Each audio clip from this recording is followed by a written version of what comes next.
ಜನನಿ ಸುದ್ದಿವಾಹಿನಿ ವೀಕ್ಷಕರಿಗೆ ನಮಸ್ಕಾರ. ನಾನು ರಮೇಶ್ ಹೆಗಡೆ ಗುಂಡುಮನೆ. ವಂಶವಾಹಿನಿ ಯಕ್ಷ ಕಿರೀಟ ಪೂಜೆ, ಸನ್ಮಾನ, ಯಕ್ಷಗಾನ ಪ್ರದರ್ಶನ. ಮಾಜಿ ಸಚಿವ ಹರ್ತಾಳು ಹಾಲಪ್ಪ ಅವರ ಮಾತು, ಶರಾವತಿ ಸಂಸ್ಕೃತಿ ಎನ್ನುವುದು ಕಲೆ ಆರಾಧಿಸುವ ಸಂಸ್ಕೃತಿ, ಅದರಲ್ಲಿಯೂ ಯಕ್ಷಗಾನ. ಹೊಸನಗರ ಕಾಂಗ್ರೆಸ್ ತಾಲೂಕು ಅಧ್ಯಕ್ಷ ಬಿಜಿ ಚಂದ್ರಮೌಳಿ ಅವರ ಮಾತು, ಪೌರಾಣಿಕ ಕಥೆಗಳನ್ನು ಜನಮಾನಸಕ್ಕೆ ತಲುಪಿಸುತ್ತಿರುವುದೇ ಯಕ್ಷಗಾನ. ಸನ್ಮಾನ ಸ್ವೀಕರಿಸಿದ ಮಂಜುನಾಥ್ ಗುಡ್ಡೆದಿಂಬರ ಮಾತು, ಕಲಾವಿದನಿಗೆ ಭಾವನೆ ಇಲ್ಲದಿದ್ದರೆ ಪ್ರತಿಭೆ ಇದ್ದರೂ ಇಲ್ಲ ಪ್ರಯೋಜನ. ಶರಾವತಿಯ ಸಂಸ್ಕೃತಿ ಎನ್ನುವುದು ಕಲೆಯನ್ನು ಆರಾಧಿಸುವ ಸಂಸ್ಕೃತಿ. ಮುಳುಗಡೆಯಂತಹ ವಿಪ್ಲವಗಳಾದರೂ ಆ ಕುಟುಂಬಗಳಲ್ಲಿ ಕಲಾ ಸಂಸ್ಕೃತಿ ಮರೆಯಾಗಿಲ್ಲ ಎಂದು ಮಾಜಿ ಸಚಿವ ಹರ್ತಾಳು ಹಾಲಪ್ಪ ಅವರು ಹೇಳಿದರು. ಇಲ್ಲಿನ ಶ್ರೀನಗರ ನೃತ್ಯ ಭಾಸ್ಕರ ಸಭಾಂಗಣದಲ್ಲಿ ಶ್ರೀ ರಾಜರಾಜೇಶ್ವರಿ ಕೃಪಾಪುಷ್ಪ ವಂಶವಾಹಿನಿ ಯಕ್ಷಮೇಳ ಗುಂಡುಮನೆಯವರು ಏರ್ಪಡಿಸಿದ್ದ ಯಕ್ಷ ಕಿರೀಟ ಪೂಜೆ, ಸನ್ಮಾನ ಹಾಗೂ ಯಕ್ಷಗಾನ ಪ್ರದರ್ಶನ ಕಾರ್ಯಕ್ರಮದಲ್ಲಿ ಮದ್ದಲೆ ವಾದಕ ಮಂಜುನಾಥ್ ಗುಡ್ಡೆದಿಂಬ ಅವರನ್ನು ಸನ್ಮಾನಿಸಿ ನಂತರ ಅವರು ಮಾತನಾಡುತ್ತಿದ್ದರು. ಅಂದು ಶರಾವತಿ ಯೋಜನೆಯಿಂದ ನೆಲೆ ಕಳೆದುಕೊಂಡು ಇಂದು ಬೇರೆ ಬೇರೆ ಯಾವುದೋ ಭಾಗದಲ್ಲಿ ಬೇರೆ ಬೇರೆ ಉದ್ಯೋಗಗಳಲ್ಲಿ ತೊಡಗಿಕೊಂಡಿದ್ದರು. ವಂಶವಾಹಿನಿ ಗುಂಡುಮನೆಯವರು ತಮ್ಮ ಮೂಲ ಸಂಸ್ಕೃತಿಯಾದ ಯಕ್ಷಗಾನ ನಡೆಸಿಕೊಂಡು ಬರುತ್ತಿರುವುದು ನಿಜಕ್ಕೂ ಶ್ಲಾಘನೀಯ ಎಂದರು. ಹೊಸನಗರ ಕಾಂಗ್ರೆಸ್ ತಾಲೂಕು ಅಧ್ಯಕ್ಷ ಬಿಜಿ ಚಂದ್ರಮೌಳಿಗೌಡ ಮಾತನಾಡಿ, ಪೌರಾಣಿಕ ಕಥಾ ವಿಷಯವನ್ನು ಜನಮಾನಸಕ್ಕೆ ತಲುಪಿಸುತ್ತಿರುವ ಯಕ್ಷಗಾನ ಕಲೆಯನ್ನು ನಾವು ಪ್ರೋತ್ಸಾಹಿಸಿದರೆ ಮಾತ್ರ ಅದು ಬೆಳವಣಿಗೆ ಹೊಂದುವುದಕ್ಕೆ ಸಾಧ್ಯ. ಸಹೃದಯರು ಇದನ್ನು ಅರಿಯಬೇಕಿದೆ ಎಂದರು. ಸನ್ಮಾನ ಸ್ವೀಕರಿಸಿದ ಮದ್ದಲೆ ವಾದಕ ಮಂಜುನಾಥ್ ಗುಡ್ಡೆದಿಂಬ ಮಾತಾಡಿ, ಭಾವನೆ ಅರಿತು ಕಲಾವಿದ ರಂಗದಲ್ಲಿ ಕೆಲಸ ಮಾಡಬೇಕು. ಭಾವನೆ ಇಲ್ಲದಿದ್ದರೆ ಎಷ್ಟು ಪ್ರತಿಭೆ ಇದ್ದರೂ ಪ್ರಯೋಜನವಿಲ್ಲ ಎಂದರು. ವಂಶವಾಹಿನಿ ಸಂಸ್ಥೆಯ ಗೌರವಾಧ್ಯಕ್ಷ ಸುಬ್ರಾಯ ಹೆಗಡೆ ಅಧ್ಯಕ್ಷತೆ ವಹಿಸಿದ್ದರು.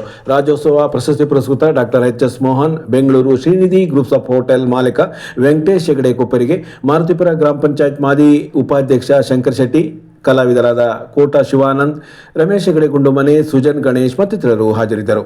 ಇದೇ ಸಂದರ್ಭದಲ್ಲಿ ಬೆಂಗಳೂರಿನ ಶ್ರೀನಿಧಿ ಗ್ರೂಪ್ಸ್ನ ವಿನಾಯಕ್ ಹೆಗಡೆ ಕೊಪ್ಪರಿಗೆ ಅವರನ್ನು ಗೌರವಿಸಲಾಯಿತು. ನಂತರ ರಮೇಶ್ ಹೆಗಡೆ ಗುಂಡುಮನೆ ವಿರಚಿತ ಶಿವ ಸಾನ್ನಿಧ್ಯ ಎಂಬ ಪ್ರಸಂಗದ ಯಕ್ಷಗಾನ ಪ್ರದರ್ಶನ ನಡೆಯಿತು. ಹಿಮ್ಮೇಳದಲ್ಲಿ ಸೂರ್ಯನಾರಾಯಣ ಹೆಗಡೆ ಗುಂಡುಮನೆ, ಸೃಜನ್ ಗಣೇಶ್ ಹೆಗಡೆ ಗುಂಡುಮನೆ, ಶರತ್ ಜಾನ್ಕೈ, ಶಿವಾನಂದ್ ಕೋಟ, ಶ್ರೀವತ್ಸ, ಸ್ವರೂಪ ಇದ್ದರು. ಮುಮ್ಮೇಳದಲ್ಲಿ ಬ್ರಹ್ಮನಾಗಿ ಅಶೋಕ್ ಕುಮಾರ್ ಹೆಗಡೆ ಗುಂಡುಮನೆ, ಈಶ್ವರನಾಗಿ ವಿನಾಯಕ್ ಹೆಗಡೆ ಕೊಪ್ಪರಿಗೆ, ಸಾಲನಿಮಿಯಾಗಿ ರವಿಶಂಕರ್ ಭಟ್ ಸಾಗರ, ಹನುಮಂತನಾಗಿ ರಮೇಶ್ ಹೆಗಡೆ ಗುಂಡುಮನೆ, ವಿಷ್ಣು ಚಂದನ ಗುಂಡುಮನೆ ಮತ್ತು ಕಾಮಧೇನುವಾಗಿ ವೀಣಾ ಪ್ರಸನ್ನ ಕುಮಾರ ಪಾಲ್ಗೊಂಡಿದ್ದರು.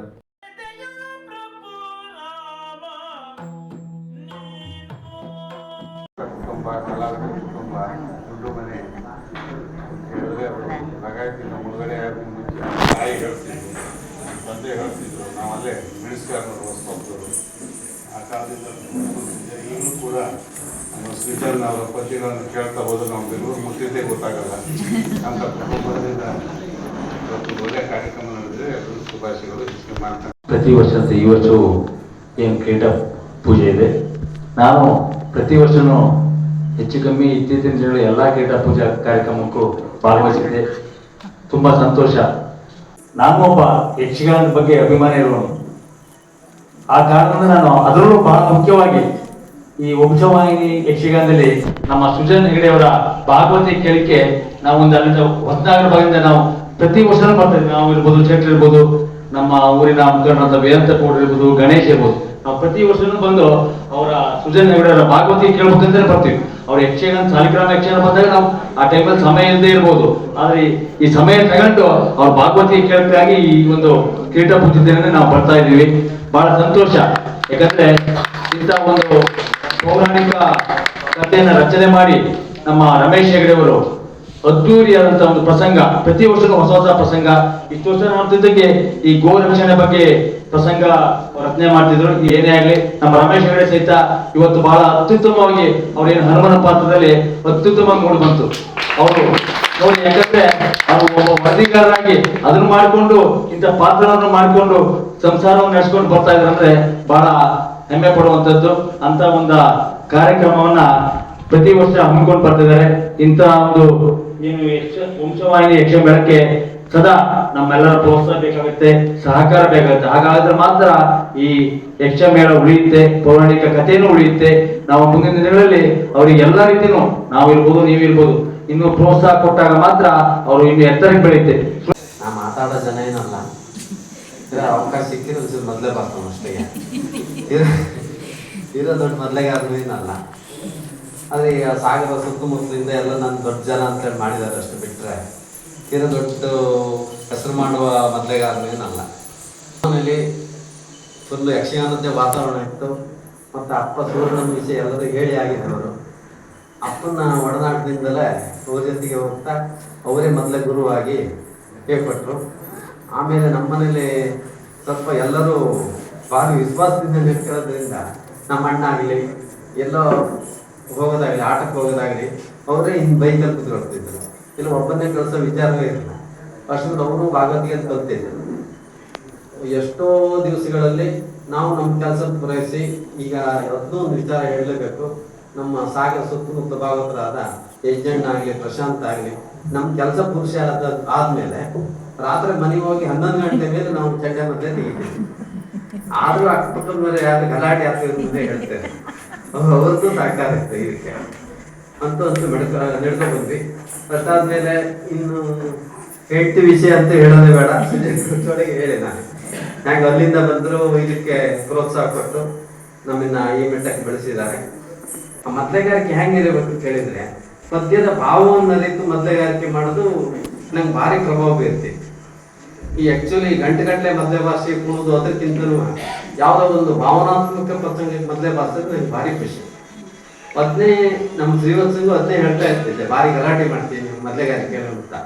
ಆದ್ರೂ ಅದನ್ನು ಸರಿ ಮಾಡ್ತಾ ಇದ್ದೀನಿ ಆದಷ್ಟು. ಇನ್ನು ಸರಿ ಮಾಡ್ಕೊಂಡು ಹೋಗೋದು ಅವತ್ತು.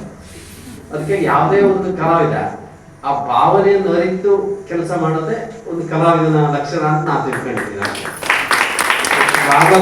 ಭಾಗವತರ ಅವರು ಭಾವ ತಕ್ಕಂತೆ ರಾಗವನ್ನು ಹಾಕಿ ಹಾಡ್ತಾರೆ. ಚಂಡೆಯವರು ಅದೇ ರೀತಿಯಾಗಿ ನಾವು ಮೊದಲೇಗಾರರು ಆ ಭಾವನೆಗೆ ತಕ್ಕಂತೆ ನಾವು ಮೊದಲೇ ಬರ್ಬೇಕಾಗತ್ತೆ. ಮುಮ್ಮೇಳದವರು ಹೆಂಗೂ ಆ ಭಾವನೆಗೆ ತಕ್ಕಂತೆ ಅವರು ಅಲ್ಲಿ ಅಭಿನಯನ ಮಾಡ್ತಾ ಇರ್ತಾರೆ. ಅದಕ್ಕೆ ಭಾವನೆಯೇ ಮುಖ್ಯ ಯಕ್ಷಗಾನಕ್ಕೆ ಅಂತ ನಾನು ತಿಳ್ಕೊಂಡವನು. ಆ ಕ್ಷಣಕ್ಕೆ ಹರಿಯ ಅಜನ ಕಾಣುತ್ತ ಕಾಮದೇ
ಭಕ್ತ ಗೆದಗಿದನು